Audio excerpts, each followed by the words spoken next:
Olá, estamos aqui no Estúdio Sensória, mais uma vez com convidada ilustre, Sandra Fernandes, doutora Sandra, que é uma nutróloga, especialista em emagrecimento, especialista em canetinhas. Fala pra gente um pouquinho da sua trajetória e como é que foi esse envolvimento com a nutrologia e com esses processos de emagrecimento. Tá. Primeiro eu gostaria de agradecer o convite, da Eliane, estar aqui com vocês. É sempre um espaço aberto para a gente tirar dúvidas. Meu nome é Sandra Fernandes, eu sou médica nutróloga, formei na Faculdade de Medicina aqui em Vitória, na MSCAM, há algum tempo atrás. Depois eu fiz clínica médica no Hospital Felício Roxo, em Belo Horizonte. Depois eu fiz nutrologia na USP, em Ribeirão Preto. E depois eu retornei para Vitória, onde eu atuo como nutróloga, tanto do ambiente hospitalar, com nutrição enteral e parenteral, e agora focando mais no ambiente de consultório, para atender principalmente mulheres 40 a mais, nesse período tão complicado da vida, Em relação às canetas, as canetinhas emagrecedoras, a gente precisa tirar realmente muitos mitos, porque é um medicamento para tratar uma doença séria, uma doença que que está associada com várias comorbidades. Entender e fazer com que o público leigo entenda a diferença entre a vontade de estar magro, uma vontade estética e realmente o que é um tratamento de obesidade. Pessoas que têm gordura no fígado, que têm um risco aumentado para ter um derrame, um AVC, que é o AVC na linguagem médica, que é um infarto. Tudo isso, gente, está associado ao excesso de peso. Então, as canetas não são mágicas e elas são medicamentos para emagrecer. Eles não podem, como tem sido feito, um uso indiscriminado. E agora, recentemente, a Anvisa passou a exigir receita controlada. Isso vai coibir muito o uso indiscriminado, como vinha sendo feito. Tem um casamento, precisa emagrecer 4 quilos. Ia na farmácia, pegava uma caneta, usava de qualquer jeito, sabia se poderia usar, porque elas têm contraindicação também. Tem pessoas que realmente não podem utilizar. E a gente vai falar aqui para vocês. Sim, eu até preparei um roteirinho aqui, porque é um assunto tão importante e, como a doutora Sandra falou, está se popularizando. E nessa história de popularizar, os riscos vão aumentando, Então, primeira pergunta, me fala como é que elas atuam no organismo? As famosas canetinhas emagrecedoras, o que elas são? Elas são análogos do GLP-1. Isso é um hormônio produzido no nosso organismo. Todos nós produzimos esse hormônio. Só que o que acontece? Existe uma enzima que degrada esse hormônio muito rapidamente. E o medicamento, ele já tem uma potência maior. É tanto que a gente aplica uma vez, tem um tipo de medicamento que é a liraglutida, que é a aplicação diária, a semaglutida ou a tirzepatida, que são aplicações semanais. Olha a diferença. O nosso dura pouquíssimo tempo, mas é produzido toda vez que o alimento chega no nosso intestino. E o outro não, ele fica no nosso organismo por até 7 dias. É uma mudança que a indústria farmacêutica conseguiu, por esse motivo tem uma potência muito maior no emagrecimento. Então não é nada diferente do que o nosso próprio organismo já não reconhece. Eles são os análogos do GLP-1, que é um hormônio que nós produzimos no nosso intestino. Elas começaram com auxiliar na questão da diabetes, não é isso? Exato. O Ozempic, que precisava, não é isso? Aí foi, como é que é essa mudança, essa alteração? A primeira medicação que chegou no Brasil chamava Victoza, era a liraglutida. É um análogo do GLP-1, só que com uma atuação para 24 horas, tá? É um remédio também que já mostrou como um efeito na perda de peso, não tão potente como o Ozempic e bem menor ainda do que a tirzepatida, que é o famoso do momento, que é o Mounjaro. Esse foi o primeiro, foi o Victoza. Ele veio com a bula para diabetes, tá? Assim como o Ozempic. Sim. Depois foi visto... Foi acidental, assim? Foi o acompanhamento, foi vendo que o efeito na perda de peso também ocorria. Não foi estudado inicialmente para perda de peso. Depois é que foi visto esse estudo. Ele foi estudado inicialmente para o controle do diabetes.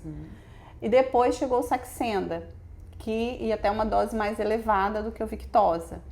Aí, agora recentemente aconteceu a mesma coisa com o Ozempic. O Ozempic ele na bula dele está escrito diabetes, ele é aprovado em bula para o diabetes, mas a gente já vinha sendo feito um uso que no meio médico a gente chama de um uso off-label, ou seja, não está na bula, mas que já tinha estudos que comprovavam a sua eficácia e principalmente a sua segurança. Né? E aí vinha sendo utilizado. Só que aí agora já tem um outro medicamento que chama o Wegovy, que ele vai até a dose de 2,4. A caneta do Ozempic, ela só vai até a dose de 1 miligrama. A caneta do Wegovy, ele tem também as doses de 0,25, 0,5, 1, 1,7 e 2,4. O Ozempic não. E esse está na bula, ou seja, ele é on-label para o tratamento da obesidade. Mas o fármaco é o mesmo, é a semaglutida. E como é que é em relação aos efeitos colaterais entre um e outro? Porque parece que o Ozempic tinha efeitos, né? Sim, os efeitos colaterais mais desagradáveis e tal. Como é que funcionou nessa progressão? A gente sabe que existem, isso é pessoal, né? Cada pessoa tem mais ou menos efeito colateral e isso não está necessariamente associado à perda de peso. Assim, só quem passa mal é que emagrece. Não, gente, não é. Pelo contrário, aquele paciente que tolera melhor é aquele que vai conseguir usar mais tempo e é ele que vai ter uma perda de peso maior, tá? A gente vê na prática clínica que os efeitos do Mounjaro parecem ser menores em relação a quê? Os principais efeitos colaterais das medicações no trato gastrointestinal.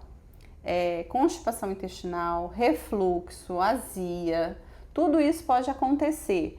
E por isso precisa do acompanhamento médico para tratar esses efeitos colaterais. Porque realmente os medicamentos, gente, eles são, quando bem indicados, para quem não tem contraindicação, eles podem melhorar muito a função do rim, reduzir a gordura no fígado. Agora, inclusive, vai para a bula da semaglutida o tratamento da esteatose hepática, da doença metabólica associada à obesidade e ao diabetes. Então isso é muito importante, que as pessoas entendam as indicações, o que é obesidade clínica, o que é sobrepeso, quando que você tem que realmente entrar com a medicação. E pessoal, nunca se esqueçam, tem que ter mudança de estilo de vida, gente.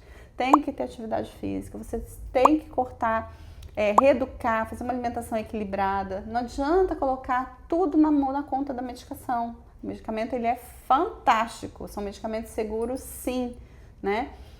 Desde que bem indicados e bem acompanhados, porque é medicamento, todo medicamento pode ter efeito colateral. E me fala uma coisa, existe impacto no paladar, assim, altera, tem percepção do sabor, altera essa percepção? Isso não foi descrito na maioria dos estudos dos ensaios clínicos, mas nos estudos de mundo real tem muitas pacientes que se queixam, ou que está sentindo um gosto mais amargo, ou que está sentindo um gosto... o que é salgado, muito mais salgado, isso, mas não tem assim, não é uma relação direta. Pode acontecer, mas a maioria das pessoas não tem. O que elas têm... A pessoa reage de uma forma também, o efeito colateral mais comum é a náusea mesmo. E tem muito caso de pessoas que chegam lá e falam assim, olha, eu quero a canetinha pra chegar no verão já bombando, tipo agora, né? Agora nós estamos em...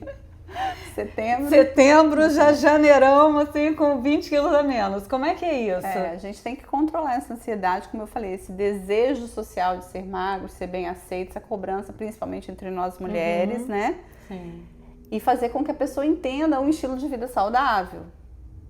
Porque é multidisciplinar, não é? Exatamente, isso? Não vai precisar do nutri, do educador físico, a pessoa tem que realmente procurar essa mudança de estilo de vida, né? Como que tá a sua qualidade de sono? Como que tá o seu gerenciamento do estresse? Todo mundo, esse mundo maluco que adora uma notícia louca. Como é que tá o gerenciamento do seu estresse, da sua rotina, do seu dia a dia?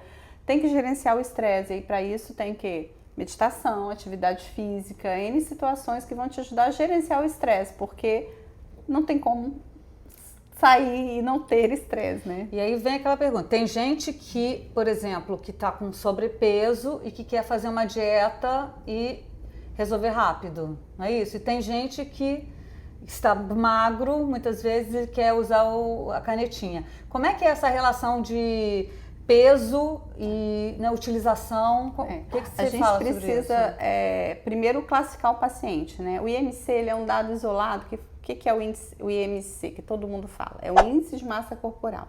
Você pega o peso daquela pessoa, divide por altura ao quadrado. Se der até 25, ela está dentro de um peso normal. Entre 25 e 30, ela está no sobrepeso. Entre 30 e 35, obesidade 1. Entre 35 e 40, obesidade 2. Acima de 40, a obesidade 3, que antigamente se usava o termo mórbida, mas a gente não utiliza mais. Né? E pode ter paciente com um IMC acima de 50, de 60, são super obesos.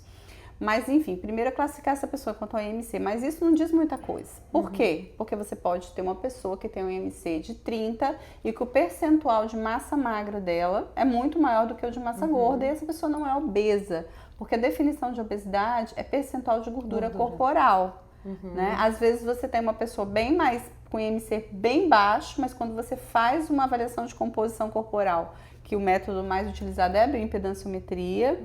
Que você também faz. Eu faço lá no consultório com o aparelho octopolar. Que é básico, né, inclusive. Que deve ser feito para os pacientes, para acompanhamento. Porque você precisa entender o processo de emagrecimento. Se ele estiver perdendo mais massa magra do que massa gorda, não tá legal. Você tem que definir novas estratégias de tratamento junto com o paciente.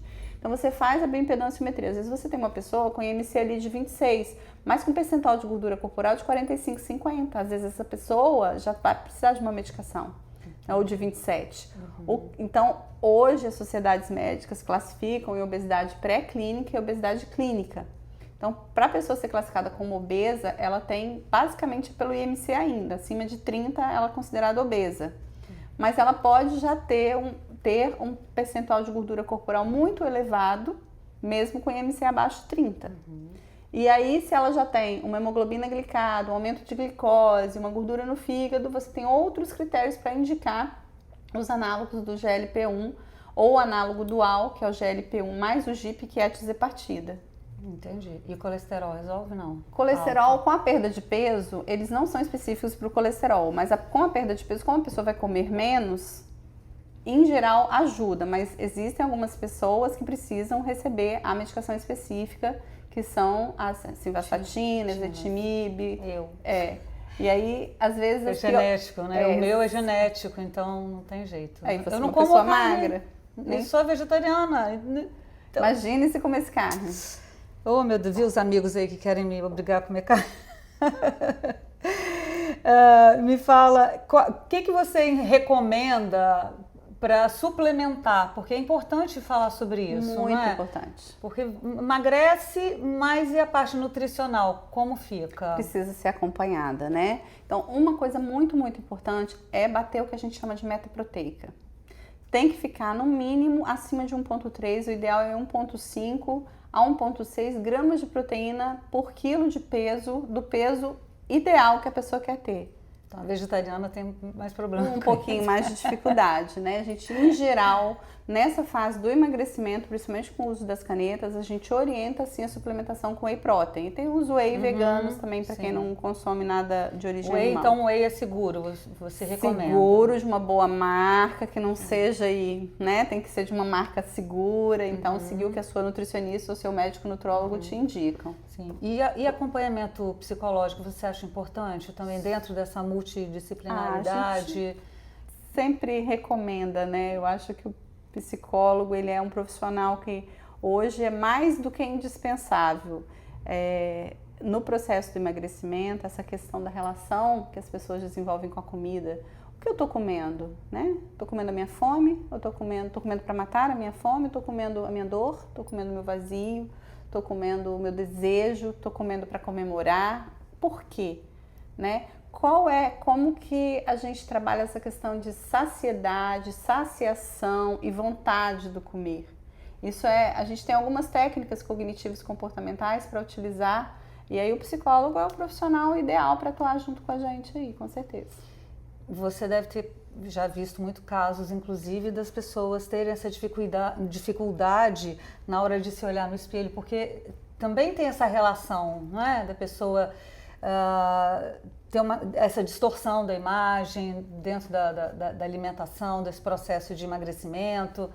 Então, realmente, psicologia precisa atuar em todas as áreas, né? Com certeza.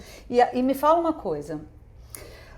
Muitas mulheres acima de 40, e eu me incluo.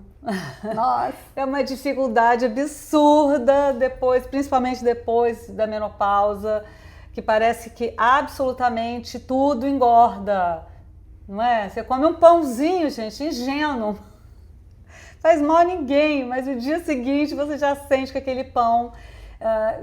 Quais são as questões que mais interferem e como as canetinhas podem, se elas beneficiam essas pessoas que têm esse perfil, as menopausadas? Fala um pouco sobre como atua no nosso organismo. No consultório, né, eu também atendo muito esse perfil mulheres 40+. Essa queixa, ela é básica, né? A gente percebe muito comum alteração do intestino, ganho de peso. Isso tudo, gente, está relacionado com a baixa do estrogênio. Sinto informar. Lamento, mesmo pessoalmente.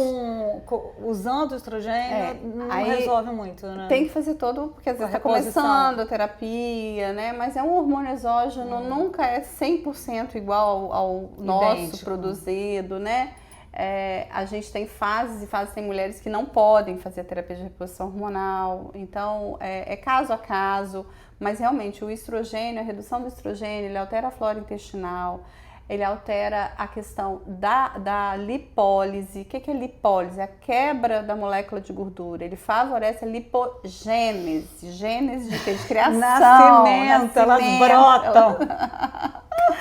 Oh, meu Deus, então, pra quê? Mas toda mulher na menopausa vai engordar? Não, pelo contrário. Desde que ela faça atividade física, faça seu acompanhamento, né, da parte hormonal e da parte nutricional também, que é super importante, mas é mais difícil sim. Não vamos falar que é igual uma garota de 20, 30 anos. Não, definitivamente não. Não.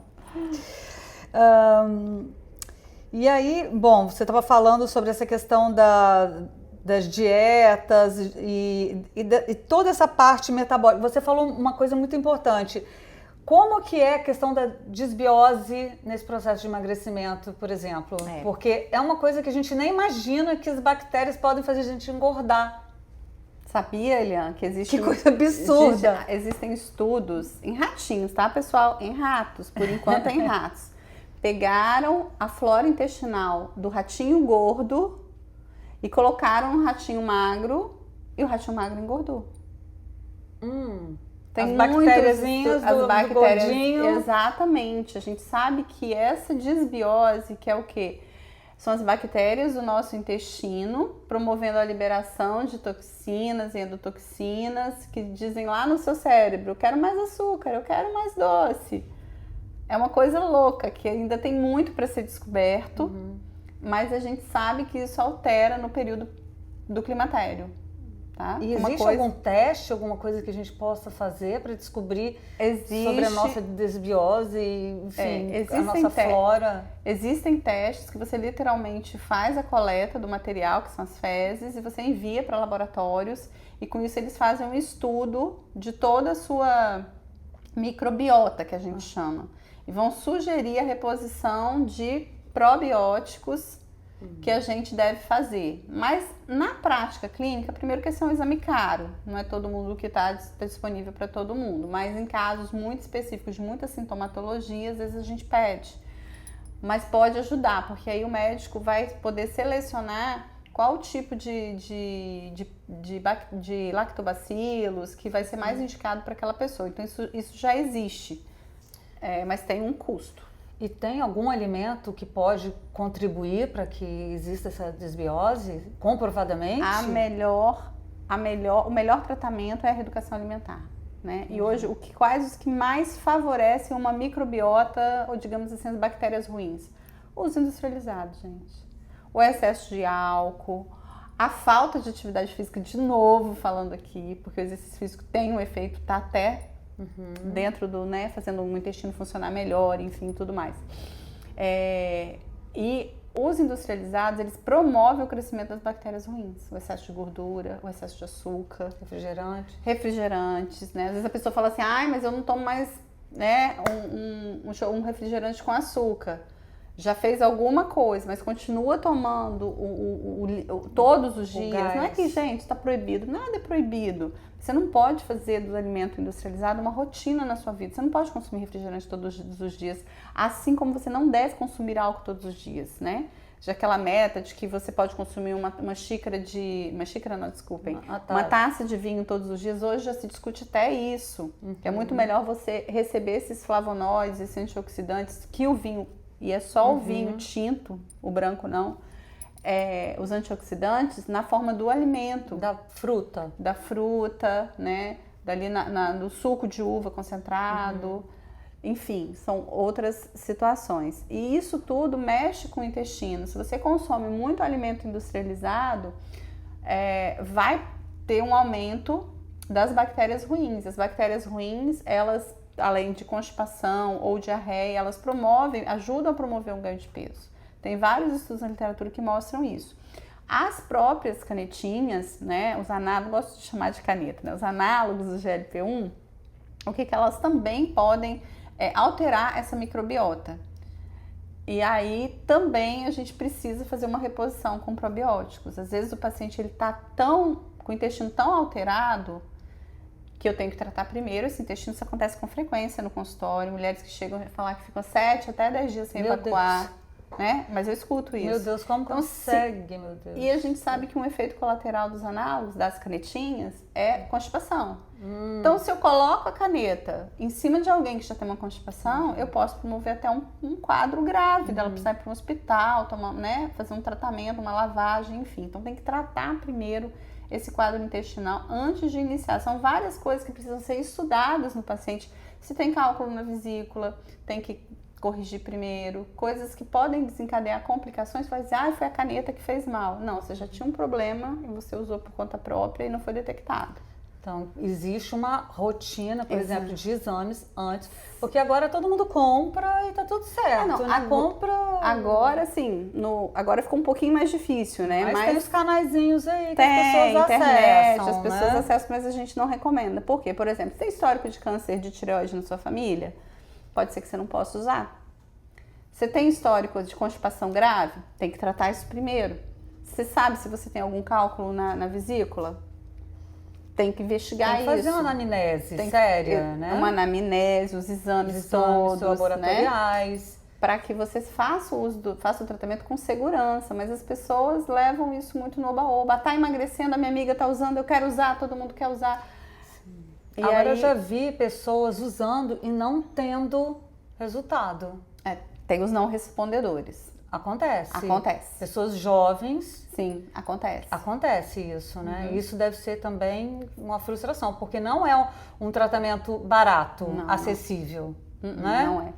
Ficou mais acessível agora, depois? Ficou um pouco mais acessível com a chegada dos novos, né? Assim que chegou a nova medicação, o Mounjaro, o Wegovy, ele baixou um pouco de preço, mas mesmo assim ele ainda tem um preço bem elevado. O Mounjaro, ele é o mais caro hoje no mercado. Em breve, acho que até meados do ano que vem, deve chegar a Retratutida, que aí ele atua em 3 hormônios intestinais, porque o Ozempic, o Saxenda e o Wegovy, eles atuam em um, que é o análogo do GLP-1. A tirzepatida, que é o nome do remédio, que é o nome de venda, é Mounjaro, ela atua em 2, como eu falei, no análogo e no GIP, no peptídeo intestinal. E a outra que vai chegar em breve, que é o próximo, que está ali na bancada, para você estar em fase de 3 de estudo, é a Retratutida, que atua em 3. Então, assim, tem muitos medicamentos. Já tem medicamentos, a gente já tem o oral no mercado aqui no Brasil, que é o Ribelsus, né? Gente, sem conflitos de interesse, tá? É porque só tem são os nomes comerciais.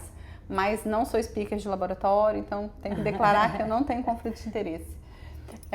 Mas já tem, e vai chegar outros, Orfoglipon, e vários outros medicamentos que estão, assim, como eu disse, na prateleira lá, em fase 3 de estudo, para ser lançado recentemente, e já tem eles também em doses maiores, via oral, que vão causar um emagrecimento maior. Então, para aquelas pessoas que têm pavor à agulha, que a gente tem esse problema, tem gente que Nossa, realmente, porque é uma agulha pequenininha, né? Mas tem gente... Mas só de ser agulha... Bom, eu tenho desconforto. Eu não dou conta de agulha, não. Quer dizer, aí outra perguntinha.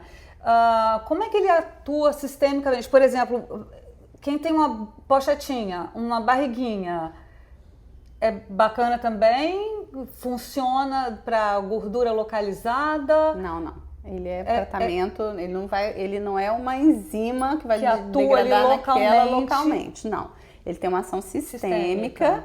E ele tem uma ação no trato gastrointestinal, né? Ele faz o que? Ele reduz, aumenta o tempo que o alimento fica dentro do organismo, por isso aumenta a constipação. Entendi. Então você tem uma maior saciedade, uma maior saciação. Saciedade, você come menos e fica satisfeito. Saciação, você leva mais tempo para sentir fome. Então são dois fatores.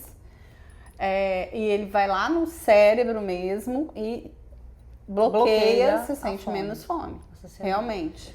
Então, para pequenos ajustes, ginástica, gente. Sempre, ginástica, o que mais?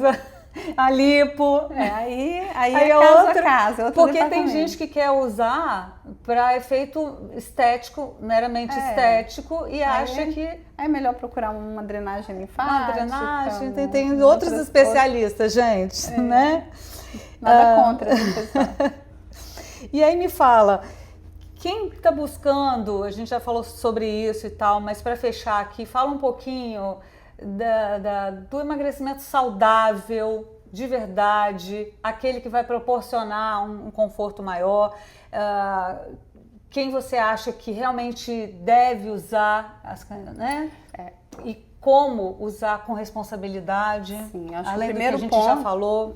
O primeiro ponto é isso, procurar o seu médico, nutrólogo, endocrinologista, que são as especialidades mais voltadas à obesidade, né? Fazer uma avaliação completa. E o que eu falo no meu consultório, qual é a sua dor?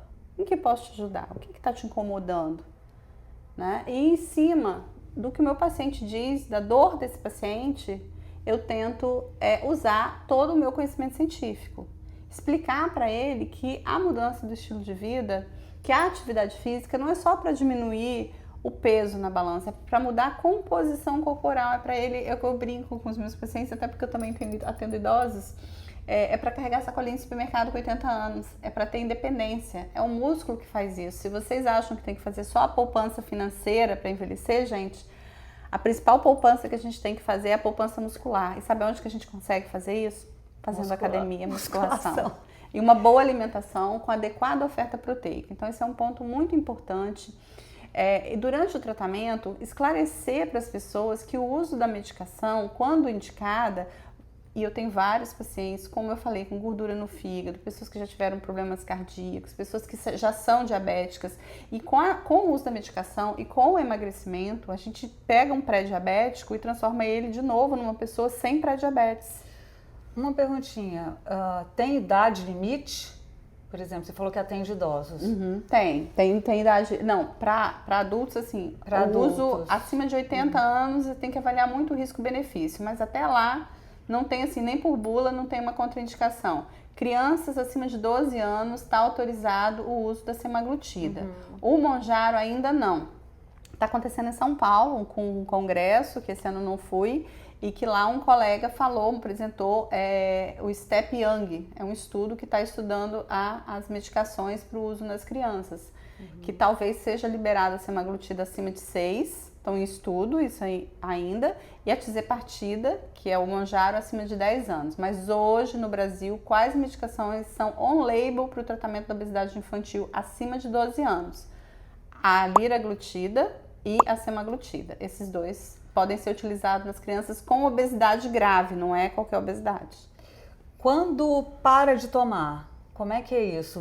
O peso volta? Isso é uma questão, Isso é uma questão. É uma questão, a recuperação do peso, que a gente sabe que acontece até em quem faz cirurgia bariátrica, né? A gente sabe que isso pode acontecer. Por quê? Porque é uma doença crônica e a culpa sempre foi colocada nos medicamentos. Toma, emagrece, depois engorda. Então a questão é como usar. Então, tem pessoas que, assim como quando o uso é para diabetes, vai ter que usar a perder de vista, né? Eu não falo que para sempre é muito tempo. Então, a gente já perder de vista fica um pouquinho mais leve, sutil.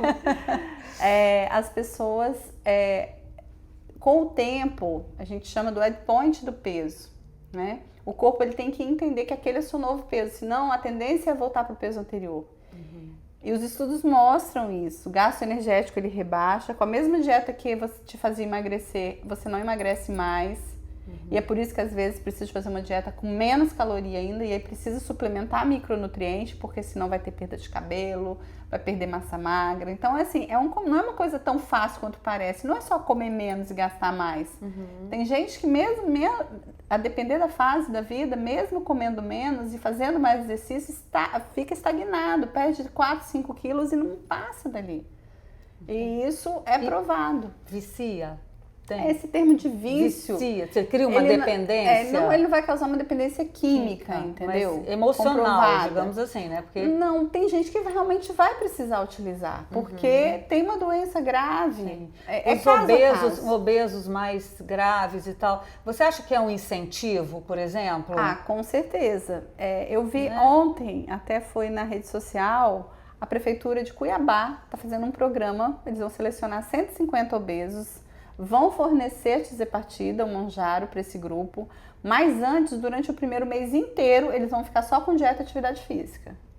Entendi. Entendeu? E aí condiciona a pessoa também a outro lado que é complementar. Até onde você consegue ir sozinho, né? Agora, isso é muito importante. A pessoa tem que ser estimulada. Ela não pode achar que é só pegar e aplicar o remédio, que isso vai ser a solução de todos os problemas. Mas eu penso que muitas vezes as pessoas elas estão há tanto tempo tentando emagrecer de várias formas, com dieta, tentando reeducação. Mágico, sopa mágica. E aí chega num momento que ela desiste de caminhar, desiste de fazer, desiste de tudo, né? Porque nada parece que funciona. E aí o emocional não está equilibrado. É difícil. Obesidade. Bem complicado. É uma doença muito difícil de ser tratada, porque ela é uma doença do mundo moderno, né? Nós somos selecionados durante milhões e milhões de anos a sobrevivermos com pouca caloria, porque existia pouca oferta.